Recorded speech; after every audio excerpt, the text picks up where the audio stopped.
Hello, I'd like to welcome you, retards and screwheads, to the latest episode of my show. This is a channel that's devoted to taking news topics of the day and putting a biblical slant on them.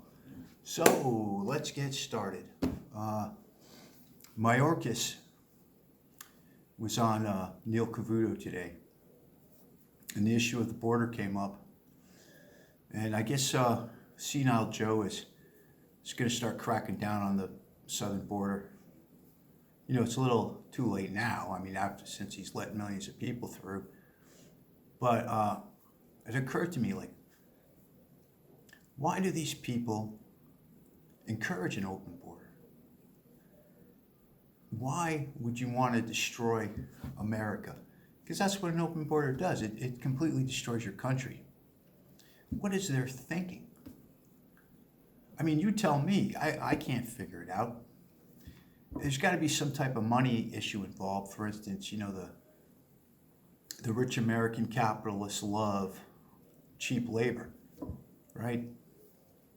And that's what you do when you bring Juan and Maria over. You cut your labor costs. So obviously that's got to be part of it, I would assume. Your guess is as good as mine.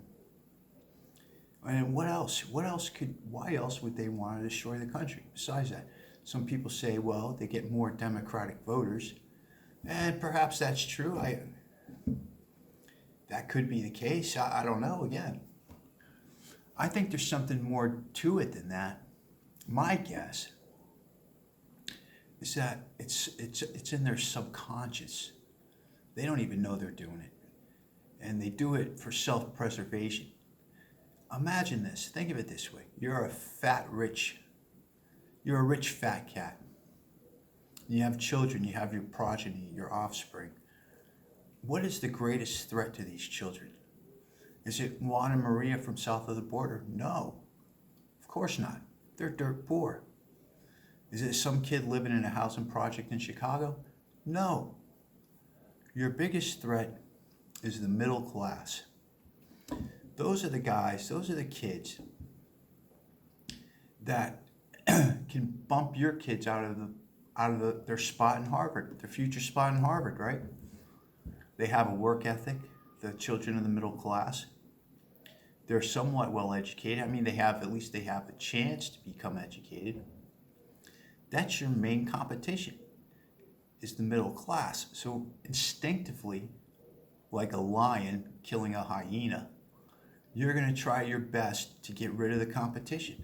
These businesses don't like competition.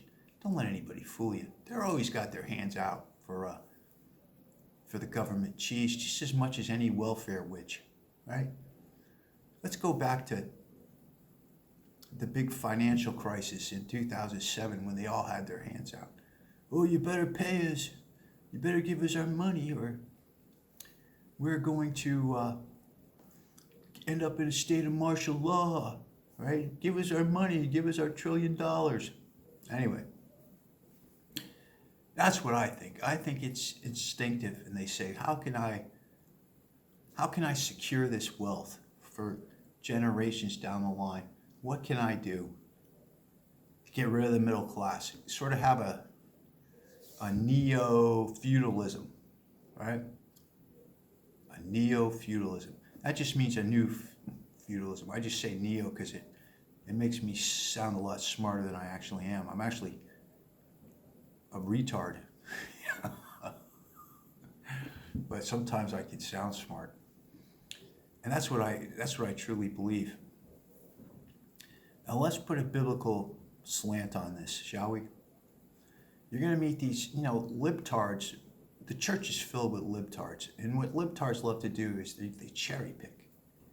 They take bits they like to make their point, right? From the Bible.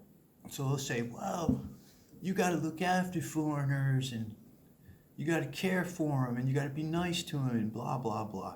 And there's a truth to that. And that's from the Old Testament. But let me tell you something. When a foreigner came into the nation of Israel, they had to toe the line. If they didn't, they were stoned.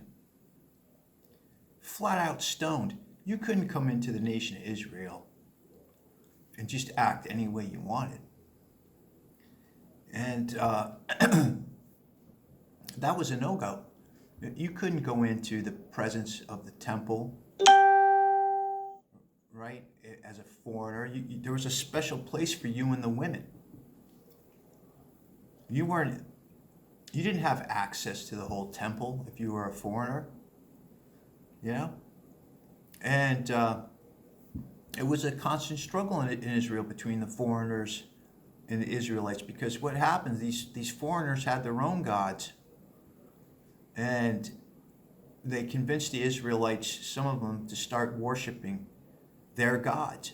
And of course, this led to being dragged away by the Assyrians in 722 BC, the northern kingdom, and then the southern kingdom in 586 being dragged away by Nebuchadnezzar because of their idolatry. So don't let these libtards fool you. You know, there's more to it than just sweet talk. No, you got to help this person and help that person and help the next person. Remember something about God. This is straight from the Bible.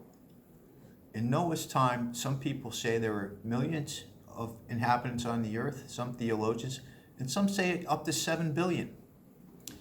And God was so angry, he killed them all, every single one of them, and only left 8 of them alive. So don't get caught up in this. You know, they just want to show this idea of a loving God who doesn't possess a sense of wrath, and it's not biblical. And anyway, that's my biblical slant on that story. I got one more for you, because we're at 7 minutes, and like I said, I don't like to make these too long.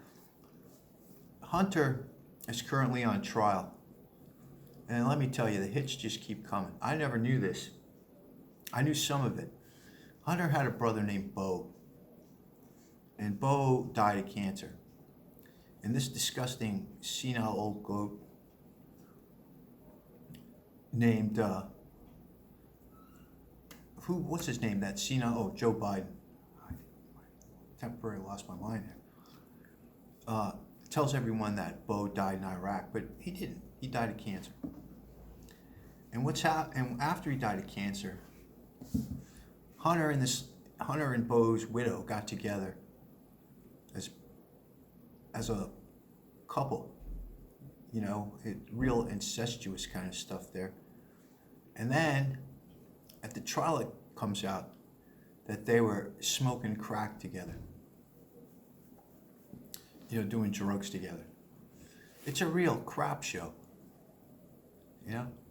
So again, in a previous episode, I had said how Trump is a mirror to our society, and they're all, when this salacious stuff came out about Stormy Daniels, it was, you know, it's shocking for a man to go to a porn star when he has a pregnant wife.